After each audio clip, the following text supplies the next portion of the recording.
Look at your own life. Nearly every difficulty we encounter traces back to the same source, the compulsive effort to arrange the world according to our preferences. We strain to extend control over events, both internal and external, with a kind of frantic determination, as though the right amount of mental force could finally bring everything into order. But all that effort is simply resistance against a current that was always going to flow where it flows. Life moves. We push against it. And the friction we generate is the source of most of our suffering. This controlling intelligence, the part of the mind that insists on understanding and managing everything, produces chronic anxiety as its natural byproduct. Because there is no guarantee that any of its conclusions are correct. It is planning against uncertainty with tools that can't reach uncertainty. The more tightly it grips, the more exposed its own limitations become. The way back to ease is, at its most fundamental level, to stop. Not to try harder, not to find a better strategy, simply to stop. Think of a lock that won't turn. Forcing it only bends the key. The solution is to ease off, to feel gently for the position where the mechanism wants to move, and to let it. The same principle applies to living. The resistance we apply to difficulty, to fear, to discomfort, to circumstances we'd rather were otherwise, holds us in conflict with them indefinitely. When you can release that resistance completely and rest in the present moment exactly as it is, something restores itself.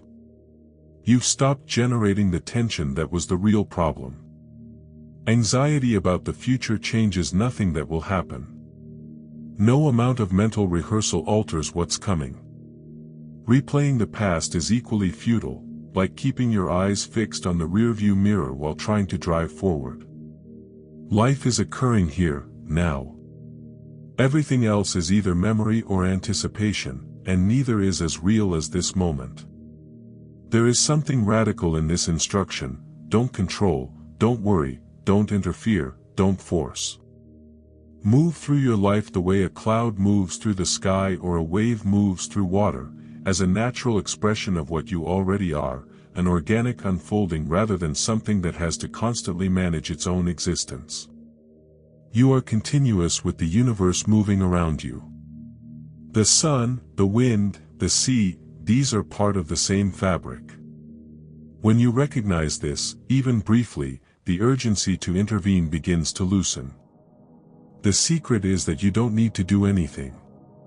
When you observe yourself in a state of genuine non-doing, what becomes visible is that you are an extraordinary phenomenon of nature, as complete and self-sufficient as a tree or a cloud or a running stream. Watch the flow of events in your life the way you watch weather. When tension arises, notice it without immediately acting on it.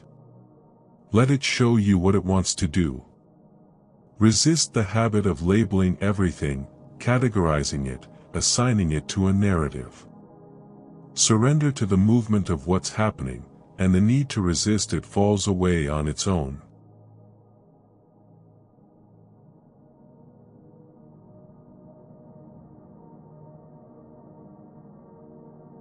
Sit quietly for a moment, notice your breathing, not to regulate it, just to be aware of it. Let your senses receive whatever they receive. Let thoughts pass like birdsong. You wouldn't try to stop birds from singing, and you can't silence them by wanting to.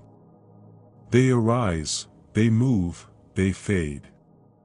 Thoughts do the same when you stop feeding them with attention and argument.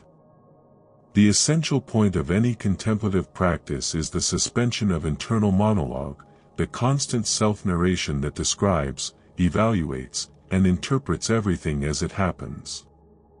When that commentary pauses, even briefly, what remains is pure awareness meeting experience directly. This quality of presence doesn't require a particular setting or posture. It can inhabit any activity. Washing dishes, walking down a street, folding laundry, any action becomes meditative when you're completely absorbed in it, doing it simply for the sake of doing it, with no mental layer running commentary on top of it.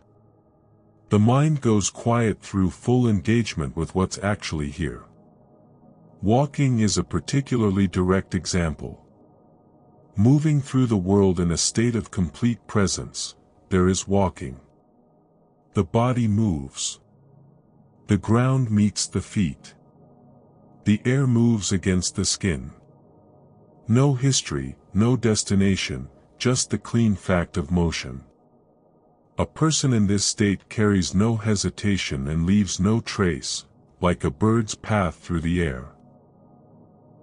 I've actually been putting some of my favorite content on Patreon lately. If you ever feel like exploring these ideas a bit further, you're more than welcome to come take a look.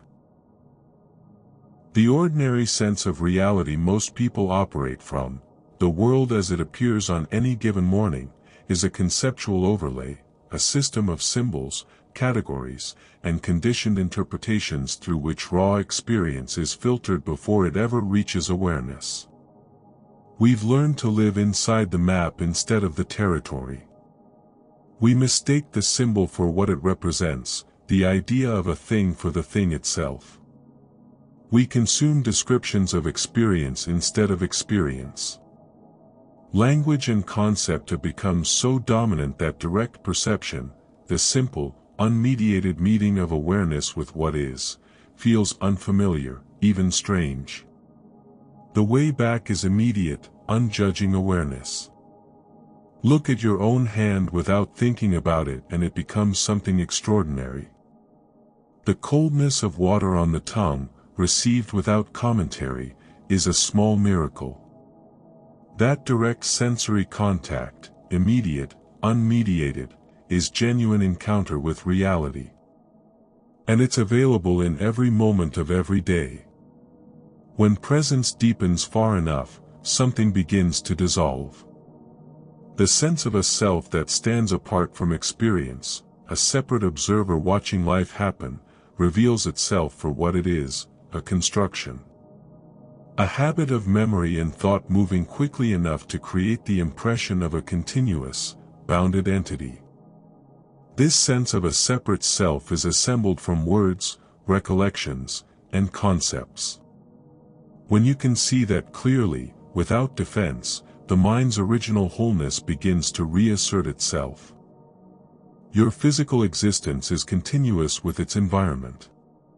You are the universe expressing itself through this particular point of awareness, this breath, this body, this exact moment. When the last trace of distance between a self and the present moment dissolves, what remains is fullness, a completeness that was always already here, requiring nothing to be added. The moment you stop struggling, this becomes apparent. The present moment is already perfect. It needs no correction and admits no improvement. This is what you are, this is all you ever were, and it is enough.